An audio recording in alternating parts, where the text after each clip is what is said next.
Depuis 35 ans, Charmaine Marcus loue un appartement à Woodstock, en plein cœur du centre historique du Cap.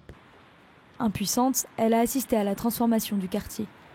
Il est devenu tendance pour les jeunes professionnels, au détriment des populations moins aisées poussées au départ.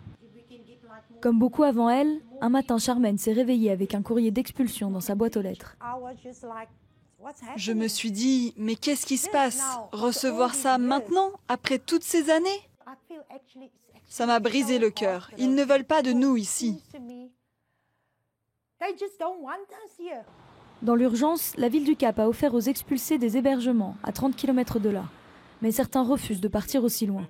Chen et ses amis ont donc décidé d'occuper cet hôpital abandonné du quartier. Ces immeubles ne sont pas utilisés. Je ne comprends pas pourquoi la ville veut abandonner de telles ressources. Cette ville ne nous aide pas, elle est contre nous. Les personnes sont expulsées à 40, 50, 60 km du centre. Là-bas, leur voix ne compte plus. Il n'y a pas de système de transport, pas de service de santé. La mairie du Cap affirme chercher d'autres solutions, mais ces hébergements d'urgence sont tout ce qui est proposé pour le moment. Notre objectif, c'est d'identifier les sites disponibles un peu partout en ville. Comme ça, s'il y a une expulsion ou une urgence, les gens ne doivent pas se reloger à l'extérieur de la ville. Il devient très difficile pour la classe moyenne de vivre au Cap aujourd'hui. En 5 ans, le prix d'achat des logements a plus que doublé.